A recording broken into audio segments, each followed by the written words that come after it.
Greetings, Fred Barstein with Fred Talk.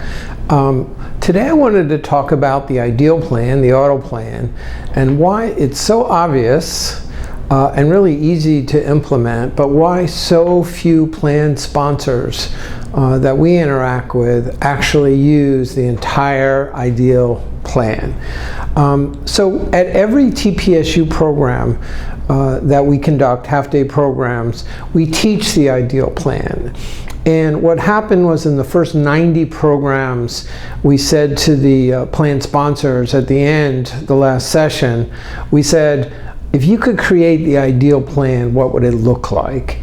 And now we just show what that research is. So the ideal plan includes automatic enrollment at 6%, and new research is coming out that's saying 7% is the right number. Not only is it right in terms of the deferral, but we're really not seeing many people opting out, even at 7%.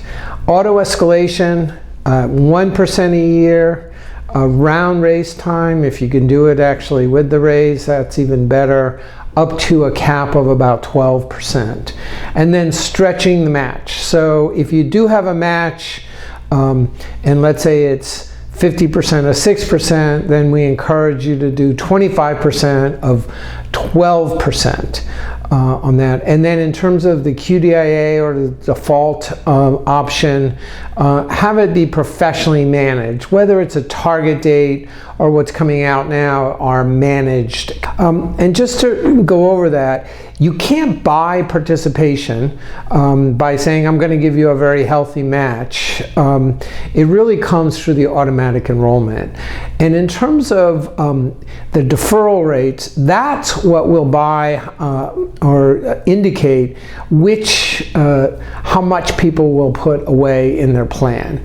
And a lot of plans are very proud to say, oh, we have a non-elective match, which means the company gives money without the employee participating, and that may not be engendering the kind of behavior that you really want. You want them to participate, and the match really does incent them to do that. So the benefits of the ideal plan are 2 to 4 times the account balance, depending on when it starts in a person's lifetime.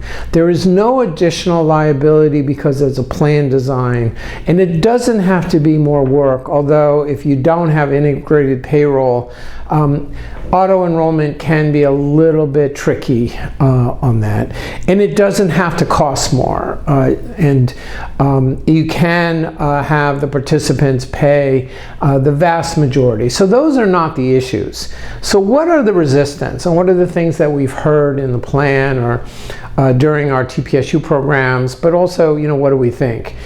First of all, there can be a cost issue, because if you're auto enrolling and you do have a match, it can cost more. And the answer there is, first, look and see how much it really does cost. It may not be that much. And if it's more than the company can afford, lower the match, because you want to do for the benefit of all, not just a few.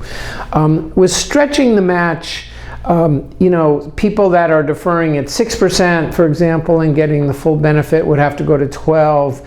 I don't think that's a terrible hardship to incent people to save more.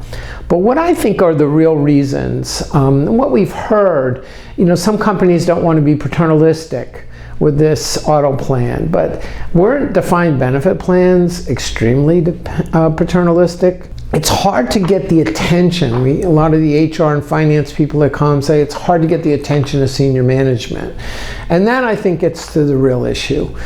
Is your senior management engaged in your retirement plan? Do they see it as an important option for them and an important benefit? Because if they don't, then they're just not going to get that involved. But the ideal plan, in and of itself, has incredible benefits and very, very little downside.